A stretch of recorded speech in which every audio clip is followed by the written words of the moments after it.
Good evening, everyone, and welcome to John Kropp Stadium in Lexington, Kentucky, as the Marshall Thundering Herd is set to take on the 11th-ranked Kentucky Wildcats. Marshall comes in at 18-6 overall and winners of 10 of its last 11. Kentucky is 19-4 and leads the nation in scoring at just under 8.75 runs per game. Marshall's game at Kentucky didn't quite go as the team wanted, but with so many great moments, no matter the result, it was the type of game that builds confidence and leads to the rise of greatness.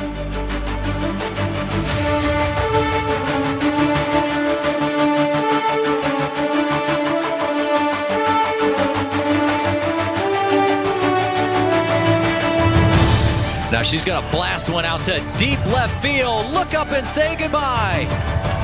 Way over the fence. Sage Pye puts two up on the board with her 7th bomb of the season. Just think about this. Marshall absolutely smashed the previous home run record that was 52 set back in 2008 with 79 home runs last year. Thundering Herd is already 8 away from tying the old mark of 52. Haven't even gotten to Conference USA play yet.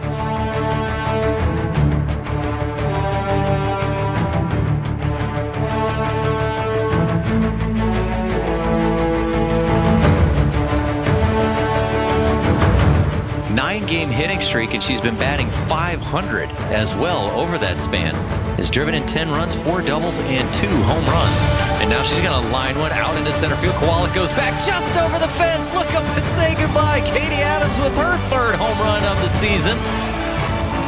Nice laser line drive just over the fence out in center. Big smile from the junior. 45 home runs now this year for Marshall. Gentleman goes after the next one, lines that one over towards the gap in left center. Look up and say goodbye. Grace Gentleman adds her name to the home run party for Marshall. And she is sprinting home. 3rd home run of the game for Marshall, and we are only in the 2nd inning.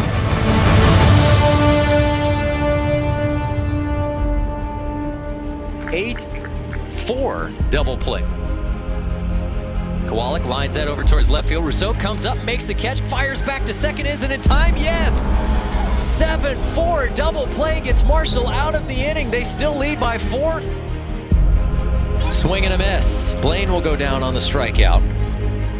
Next pitch from Ballman. Rousseau lines us into the gap in left center field. Rousseau rounds first. Will she have a chance at 2? Hesitation on the throw as Rousseau slides in safely with a double. 1-2 pitch on the way. Pye lines that through the 3-4 hole into right field. Rousseau will come home to score easily. Huerta stops at second.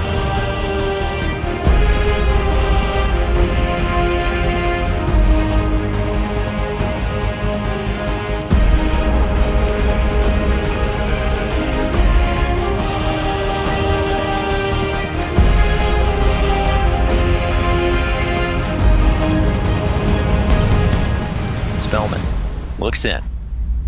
Pye blasts that one out to deep left field.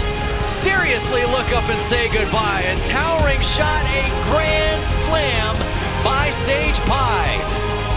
Give her 7 runs driven in for the game. Marshall leads 10-2 in the top of the 3rd. Marshall now with 4 home runs in the game, 47 for the year.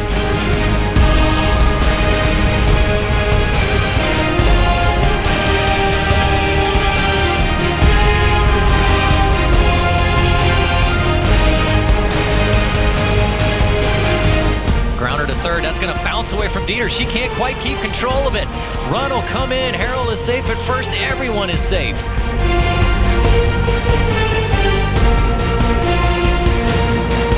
Spellman delivers. Huerta bombs this one out to left field. Look up and say goodbye. Home run number 5 in the game for Marshall and another grand slam.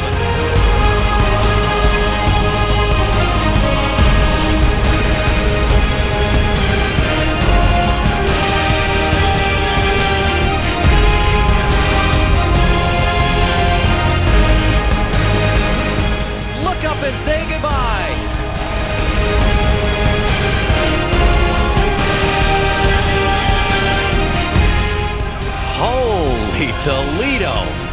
in the words of the great Bill King.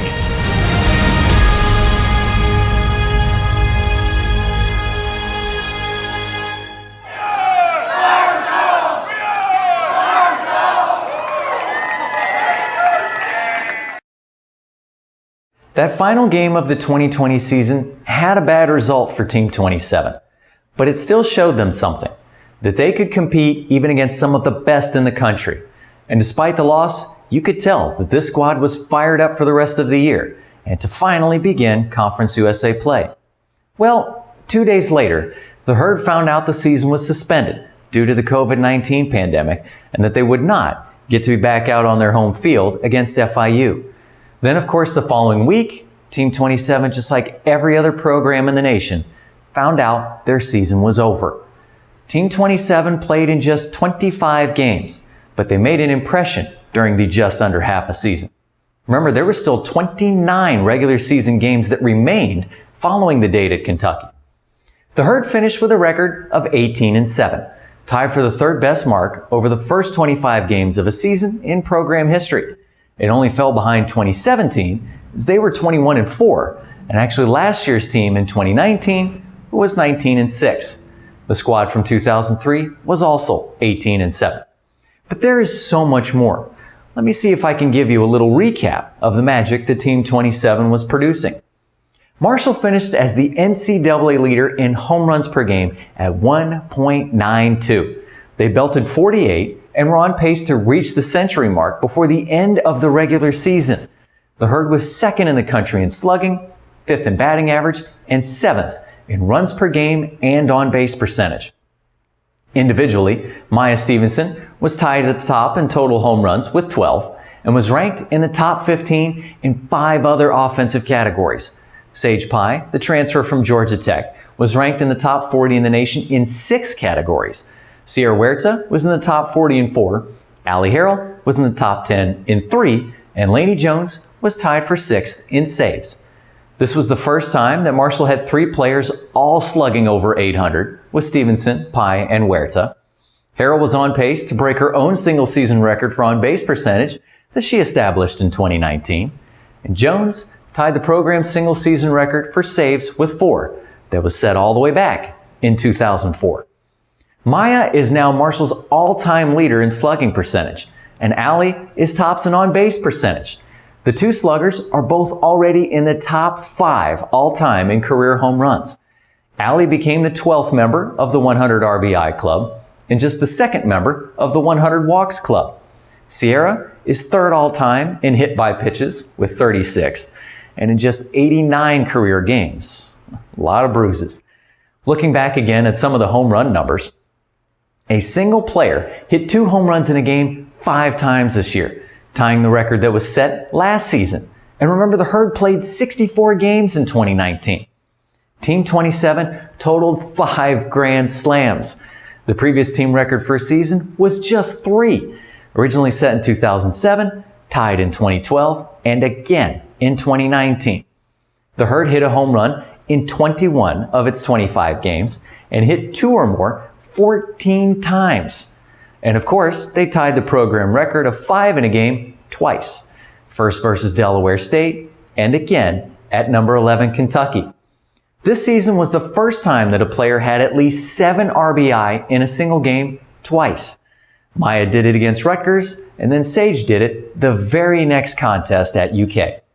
Katie Adams was really beginning to hit her zone. She finished the season with a 10-game hitting streak that also included the first 3 home runs of her career. There was a 9-game winning streak, tied for 4th longest in team history, and the program tallied its 800th all-time win in Game 1 against Akron on March 4th. Now, if that wasn't enough, here are a few more team averages for you, as some of these numbers were through the roof. Team 27 was piling up 7.56 runs per game. The highest average for a season was 5.40, set in 2015. Marshall averaged 9.84 hits per game. The old mark was 9.28, again from 2015. The Herd was on pace to shatter program records for batting average, slugging, and on-base percentage, doubles per game, total bases per game, walks per game, and of course that home run tally. And just to show how potent this offense was, here's another little breakdown. Out of 150 total innings played on offense this year, the Herd scored 2 or more runs in an inning 52 times. They scored at least 3 runs in 29 innings, had 4 or more in 14 innings, and 5 or more 9 times. Team 27 scored a season-high 7 runs in an inning twice. And of course, it wasn't all just the players. Head coach Megan Smith earned her 50th win in just her 76th game here at Marshall with the 8-0 win over Rhode Island. She's the fastest to reach 50 in the program's history. We're very happy to have now Coach Smith Lyon, as she is recently betrothed, and her crew of assistant coaches, Corey Lyon and Maddie Hollum. Things are looking very bright for the future of the Marshall softball program. We already can't wait for next season and getting to see all the fans come back and pack in Dot Hicks Field. It has come a long way since the days of the late 70s and early 80s as a club team, and then springing back up and running again in the 1994 season as a school-sponsored sport. I would like to thank our videographers, Maddie Marshall and Chris Crank, for shooting video all season long. Of course, thank you to the Herd Vision crew who took care of the home contest, and the ladies and gentlemen of the SEC Network Plus in Lexington. Makes it easy to cut all these great highlights when you have good people working the cameras and following the action. I would also like to thank the softball coaching staff for continuing to allow me to be a part of this and share these great moments and memories with you, the fans. And of course, I would like to thank none other than Team 27. As without their dedication, great play, as well as their amusing, enjoyable, and entertaining character, there wouldn't be these amazing moments to relive. On behalf of the MUSB program, I'm Scott Hall. Thank you for joining us on this look back at the journey of Team 27.